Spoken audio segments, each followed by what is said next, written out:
mojialiwe Ngai akurathime nikundera wega mojialiwe Ngai akurathime wi Ngai akere rekere ambere kinya hau itikira ngunyitio geni thiini wa tafarira ya Mugambo wa Murimi njeta kimiti wa Gitau umuthi nderi mutha thiini wa kaunti ya Nyandarua kundu gwitwo Kinangovu haha murungaru na muthenya umuthi ni muthenya mwanya muno gwenda tuko tukimenya atiriri indo ici tuhuthagia thiini wa migunda eno ri cituteithagia atia na ningi ni turacibatara ithuĩ twĩ tarimi nigetha twenderee gukorwo tukirima na ningi tondu kiuga tuiga ni kilimo biashara tugukorwo tugiteithika ate tukuhota kuongerera uboco witu riria turakorwo tukirima na tutikurikireria hau ni tukwenda kumenya turarima ki muthenya umuthi turarima waru tugitinda haca ina karara ndweke ndonye kuomenya ndetoria kihana Ngai akurathime muciariwe Ngai akurathime nikundera wega muciariwe Ngai akurathi ewe Ngai akere muciariwe Ngai akurathi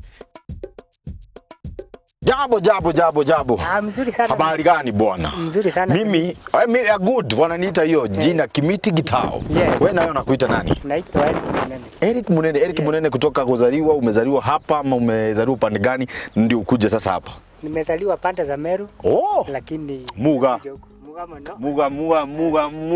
inasemwa namna gani? Muga mono. Asante sana. Leo tuko hapa tunazungumza kuhusu mechanization ama tunazungumza kuhusu jembe. Unajua hii ni mechanized. Yes. Tunaongea kuhusu panga, tractors, tunaongea kuhusu mashine za kupima mchanga. Leo hizo ndio tunataka tuzungumzie siku ya leo. Lakini kabla tuingie kwa hiyo, wacha kwanza tujue farm inaitwaje na haswa nyinyi uweza kudeal na mambo gani? Hii farm inaitwa Murungaro Hand Farm. Ni kweli. Na hapa huwa tunakuza vitu vya aina mingi. Tunakuza carrots, tunakuza viazi. Yeah. Kama hapa kulikuwa na cabbage. Yes. Tunataka kupanda carrots. Na mostly huwa tunadili na viazi. Hapa tulianza ufugaji wa ng'ombe kidogo, lakini tukaona tunafaa tuwe tunalima kwa ajili tuko na shamba kubwa ambayo inaweza tusaidia na kusaidia pia majirani kwa njia ya ukulima. Viazi ukitaka kujua the best type ya kuja kupanda, ni uwezaje kuchagua? Kwanza kabisa huwa tunaanza na kutayarisha shamba. Hapa tuko na machines ambazo tunatumia kutayarisha shamba. Tuko na tractors na pia tuko na machine nyingine ambayo imetusaidia sana.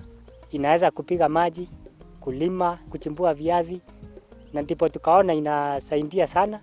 Tukaileta after kutumia tractor kwa muda maana inatusaidia.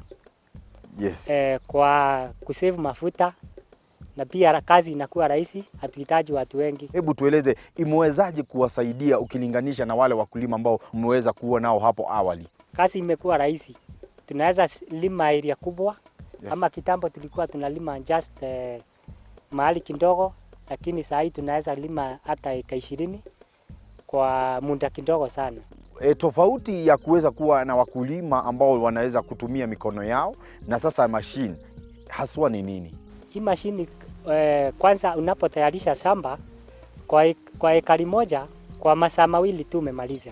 Yes. Lakini wakati ya kukua tuna rely na labor watu, ilikuwa inatuchukua muda mwingi sana, lakini hii mashini imekuja kuturahisishia kazi kabisa. Unahitaji kwenda shule ndio uende ukasomee kama vile si usema lazima uende driving school ndio uweze kupata cheti cha kusema kwamba unaweza endesha hili tractor, ama unaweza tu funzwa na ukaweza kushika na ukaweza kulima nayo? Hii mashini inaweza tumiwa na mtu yeyote as long as umeonyeshwa jinsi unavyoweza kuitumia. Ni mashini ambayo hakuna mtu ambaye hawezi kuitumia. Mkulima wa kawaida anaweza itumia.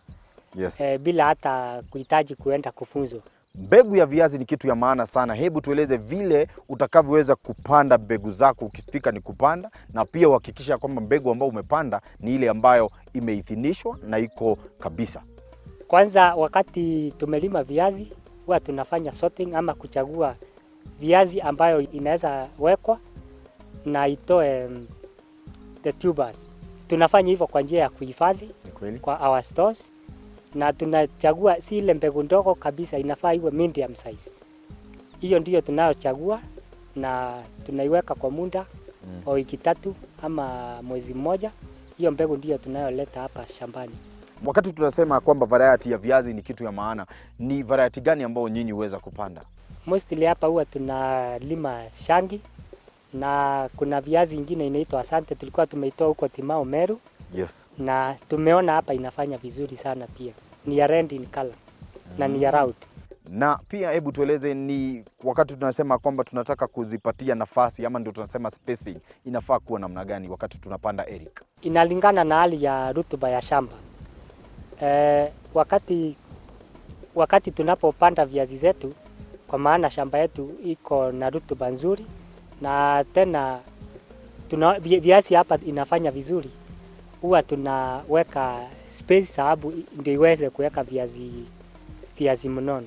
Wakati wa kupanda utatumia ile mashini ama sasa utatumia ile mikono wakati wa kupanda ukuje ukiangusha, na pia ukifika mahali ambapo unataka kufunika utafunika namna gani? Kwa sasa tukishatumia ile mashini kukata mitaro na tumeleta viazi zetu, huwa tunatumia mikono kuweka viazi na pia tunafunika kwa jembe. Manake hiyo teknolojia ya kufunika bandu. Nayo ikifika ni kulimia, ile mashini tutatumia mashini kulimia ama sasa hapo ndio tutahitaji watu waje walimie na waweze kung'oa ile kwekwe ambao zimeweza kuingia kwa viazi? Kulimia huwa tunatumia tu jembe, tunaita watu wa kutusaidia, wanatusaidia kulimia ili tuweze kufunikia. Ikifika ni kupiga maji, mnapiga maji namna gani? Ile mashini tuko nayo tunaweza kupiga maji. Unaona hapa tuko na mto. Ni kweli. Na pia tuko na our dam. Tunafanya water harvesting wakati wa hakuna mvua. Tunaweka maji yetu kwa dam. Tunatumia hiyo maji kupiga viazi zetu wakati wa kiangazi ama kwa mto. Ni muda kidogo sana unapiga area kubwa sana yenye umelima viazi zako. Ni changamoto zipi ambazo mmeweza kupitia wewe ukiwa mkulima hapa Eden Farm? Challenge moja kubwa ni wakati tuna harvest viazi zetu, unapata saa zingine soko iko chini, ile bei tulikuwa tunatarajia tukipanda sio ile. Sasa unapata hata ile motisha ya kulima inakuwa kuna challenge. Kwa wakulima wengi ambao sasa hivi wanatutazama, najua wanashangaa, wanashindwa hii machine si itakunywa sana mafuta ama itakuwa ukilinganisha na watu wenye mimi uko nao kwa shamba. Na pia wakulima wengi wanasema kwamba hii inahitaji mkulima mkubwa mwenye anafaa kuja kununua ile trakta. Wewe ukiwa mkulima unaweza sema inahitaji mkulima mkubwa ama pia mkulima mdogo anaweza nunua ile mashine? Hii mashine kwa ukweli ni ya mkulima mdogo, manake fuel capacity yake ni lita 5 na hiyo unaweza tumia mchana mzima na ubakishe pia ya kesho yake. Na sasa hiyo umechimbua viazi zako, umefanya kazi zako na pia umebeba viazi zako. Hauhitaji kutafuta mtu wa pikipiki akupelekea nyumbani. Hiyo tu mashini ndio inabeba viazi zako. Kuna haja yetu sisi kama wakulima kutumia mashini ukilinganisha na watu ambao huweza kutulimia? Iko na haja. Kwa sababu unapotumia mashini una save your time. Unaweza fanya kazi zingine, unaweza harakisha kazi yako na uende kazi zingine. Asante sana. Na uendelee na kazi mzuri ambayo unafanya. Asante. Leta hii jembe nitakusaidia kukata laini zingine 3 na wewe ulete zile nili tupande hapa, si ndio? Hatiri rutangaja umuthi ngwirire maundu maria tugukorwo tukiaririria ni uhoro wigie gukorwo tukimenya ati no tukote kweherera maroruha, gukorwo tweherere kuinama mugongo, guturwo ni mugongo, tweherere gukoragwo ati ni uranoga ni undu wa gukorwo wi wira uria urutite. Wacemania na mundu ukaigua ni andoia mugunda mugongo uria uratura, maundu mau mothe tukorwo twehereire niki to mashini iria ciothe cikorwo cithondeketwo ciukaga gututeithia. Nikio ngwĩrio mothe turarĩrĩria uhoro wigie mashini iria cikoragwo cie migunda-ini. Reke twambe tuikirie ni tugucokeria thutha kahinda.